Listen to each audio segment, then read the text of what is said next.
Indigo एअरलाइन्सकडून काठमांडूला जाणाऱ्या सगळ्या flights रद्द करण्यात आल्यात। पुढची सूचना मिळेपर्यंत ही उड्डाणं स्थगित असतील। नेपाळमध्ये सुरू असलेल्या आंदोलनानंतर त्रिभुवन विमानतळ बंद आहे।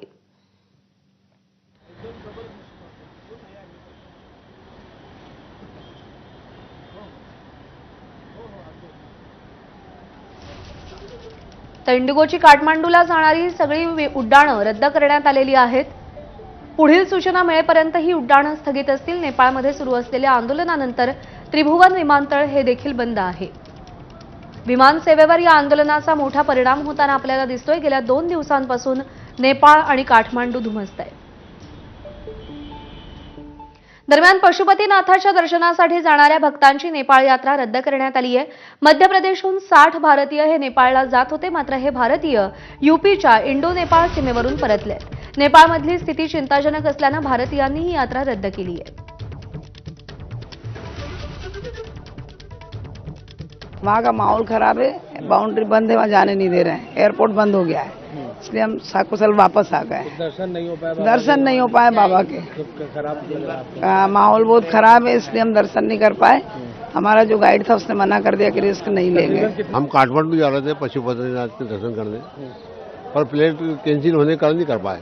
अच्छा, फ्लाइट कैंसिल हो गई थी। हाँ, बाकी दिन भर वहीं रहे, हाँ, अब रात को रुके वहीं लाज में, जहाँ और सुबह से वापस आ गए।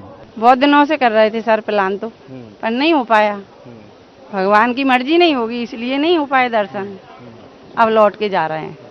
माहौल देखा होगा आपने सब टीवी हाँ। सब जगह, तो टीवी पे भी देखा और यहाँ भी देखा सर माहौल। हाँ, बेकार माहौल लगा। जान है तो जहान है, दर्शन तो फिर भी हो जाएंगे।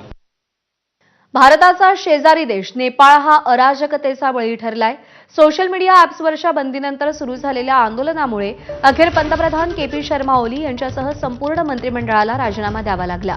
नेपाळ अशांत असून अस्थिरतेचं वातावरण आहे। अशातच भारतातील दिल्लीतील नेपाळ दूतावासाबाहेर सुरक्षा वाढवण्यात आली आहे। दिल्ली पोलिसांसह सीआरपीएफ जवान तैनात करण्यात आलेत। नेपाळमधली परिस्थिती लक्षात घेता परराष्ट्र मंत्रालयानं भारतीय पर्यटकांनी नेपाळला जाऊ नये असा सल्ला दिलाय। विरोधी पक्षनेते राहुल गांधी रायबरेलीच्या दौऱ्यासाठी रवाना झाले। त्यावेळी राहुल गांधींनी गाड्यांचा ताफा थांबवत एका व्यक्तीसोबत संवाद साधलाय। गाडी बाजूला लावत राहुल गांधींनी ज्येष्ठ नागरिकासोबत संवाद साधलाय।